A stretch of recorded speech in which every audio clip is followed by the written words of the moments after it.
So we're here at the Sentosa Golf Club at the Titleist National Fitting Center in Singapore. Have the pleasure of being joined by Andrew Rogers. Andrew, tell us a bit more about yourself and what you do here at Titleist. Yeah, welcome. Thanks for coming. I run our National Fitting Centre here. We fit all of our players from supported professionals, elite amateurs, all the way down to beginners. So anyone who wants to get their equipment looked at or get a fitting, we're here to help. Everyone talks about driver fitting, iron fitting, but let's talk about wedge fitting. How important is wedge fitting? Wedge fitting's critical. It's arguably the most important part of your bag to get fitted.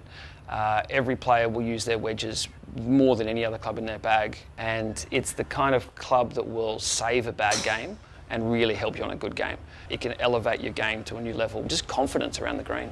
So let's talk about the technology that goes into wedges. What interesting new technology go into Vokey wedges?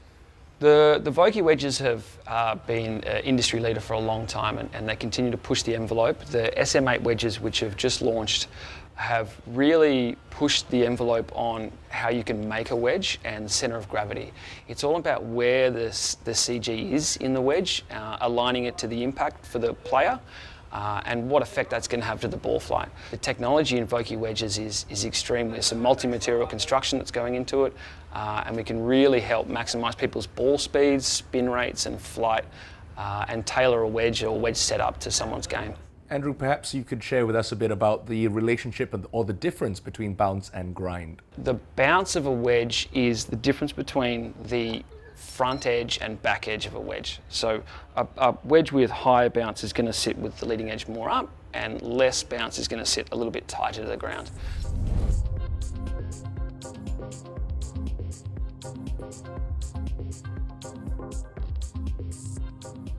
The grind of a wedge is all about how a player wants to play those shots. Do you play with an open face? And when you get in the bunker, how do you play those shots? And it's more about how the individual uses the wedge, whereas the bounce is more about what does that player need. And what about the common misconception that the better player you are, the less bounce you actually need? There's no average. Better players will use, if you talk about the PGA Tour, there's guys out there with 14 degrees of bounce and there's guys out there with 2 degrees of bounce. It really is all over the place, and it's depending on the person's style, not so much about their ability. And generally look in Southeast Asia, we fit more high bounce wedges, and that's across the board. Having a flexible wedge setup is the key. All right, how about you show us the different bounces, the different grinds that you can have on wedges? Yeah, sure. So we obviously have a wide range of different wedge heads, but you can separate wedge, the grinds and so on into two pretty distinct categories. If you start looking at wedges like a D grind we have here versus a K grind, you can see on the D grind there's a lot more shape out of that sole. There's some relief out of the trailing edge, the toe and the heel. This is a kind of wedges for someone who likes to play different face angles. I like to open the face, I like to stand on the toe a bit, I like to be really versatile around the green. Whereas you get to a K, this is someone who I don't really like to open it up.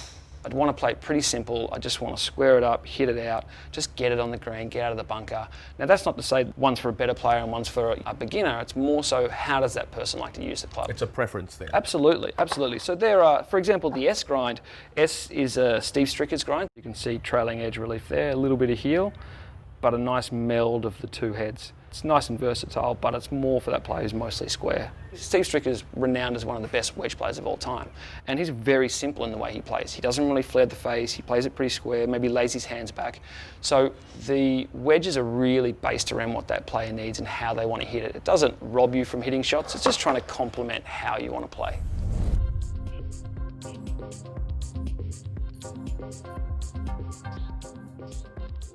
So obviously there's a lot to process. What would the process be to get myself fitted here at the Titleist National Fitting Center?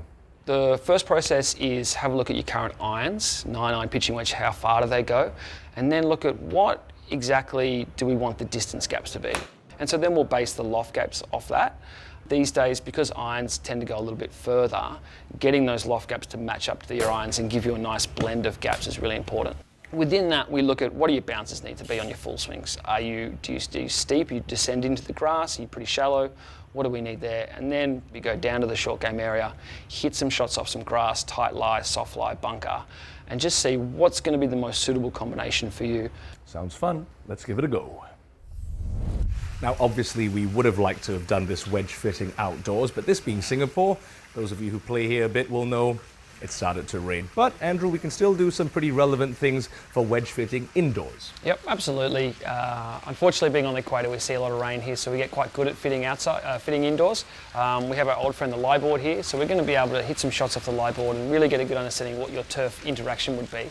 So we can simulate quite well. It's not as good as hitting off turf, but we can do a pretty good job anyway. So let's try that now. Let's have a go.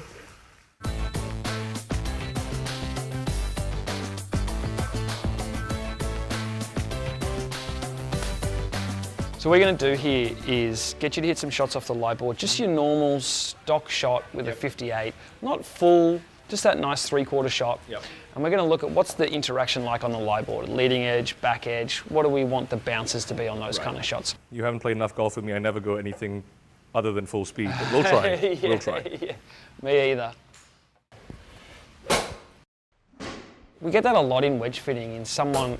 I don't like hitting half shots. Yeah. That's because usually I start to duff it or thin it and these kind of things. Yeah. And that's where good fitting can really help because, okay, although we're not trying to make you uncomfortable, we're trying to see, there's a room for improvement there. Right. Yep, nice. So if we have a look at your sole there, what we can see is not bad strikes. If anything, it's a little bit towards the front edge. Mm-hmm. So we've got all of this sole width here, but we're only using that little section there. Yep. So that center of pressure is really narrow. All of the force that you're putting into the ground is being distributed through that sharpest part of the club. Right. So the one that alarms me there is when we get a bit on that front edge. Yep. So do you sometimes, when you play these shots, get pretty big divots? I do get, yeah. Yeah. So what we see there is that leading edge is getting really exposed. So the dynamic of your club through impact starts to look that way. Mm-hmm. Now, that's actually a really good attribute for ball striking. There's a bit of shaft lean. Yep. But what we want to do is make sure you've got enough insurance on that front edge that it's not going to dig. Right. So what we'll try now is a wedge with a lot more bounce and see how that comes out. Same grinds, just 8 degrees to now 12 degrees of bounce. Okay. So we would expect to see maybe a little bit of back edge on this one. Okay, so it's exact same wedge, it's just got more bounce. Correct, yes.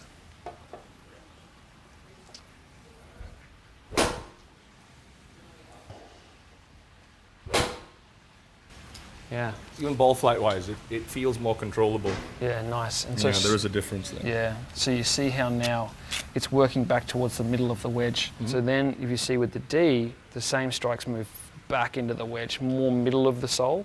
And so now we've got a nice even distribution of that force. The leading edge is out of the grass, Yep. so you're not going to get that leading edge grabbing anywhere near as much. It's gliding through better. Yeah, and even when you do get a bit steep on it, you're not going to see it in your ball flight. Yeah, you might get a bit heavier in the turf, but it's still going to come out okay. Yeah. Yeah, really good. It's going to help with the distance control as well. Absolutely. It's going to give you maximum spin, and it's going to give you the best control of your distance, because if you think about if that club's coming in, the leading edge is digging into the ground, the ball is going to start rolling up the face. Yep. And so if it's not staying on the face long enough to compress, you're losing speed. It's going to come out high with no spin, that high loopy, hit the green and run out. Whereas at least now, if you get the bounce right, you'll actually find your ball flight comes out a bit flatter, a bit faster, and spins a bit more. Seems like we've got it figured out as far as my full swing wedges, but around the greens I do like to open up my club face quite a bit. So how would the grind and the bounce of the proper wedge for me, how would that relationship work? Yeah, so when you do play those shots around the green, you still engage the turf and you're still more likely to maybe catch it a bit heavy than thin it. I miss it every which way, but I usually catch it a bit heavy. Yeah. So we still want to look at bounces, wedges with a little bit more bounce for you. So for example, in the high bounce wedges, here we have the D and the K. Right. Now both these wedges have a lot of bounce, but the way the grind works is they're going to introduce them to the ground in a very different way.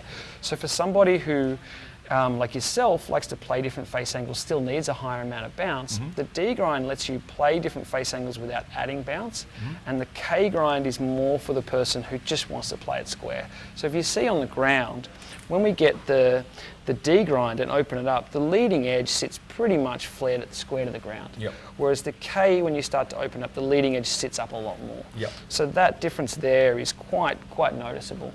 So what we want to see is, this would be beneficial for someone who opens it up and gets really steep. But for you, just keeping that same amount of bounce all the way through with the D grind gives you a lot of versatility. It gives you protection against maybe catching a bit too heavy sometimes. And that in itself is going to give you the confidence to deliver the club down and hopefully start to reduce the thins and so on. Right. Perfect. Thanks, Andrew. Really appreciate you taking the time. Hopefully we'll hit some better wedge shots the next time I see you. Our pleasure.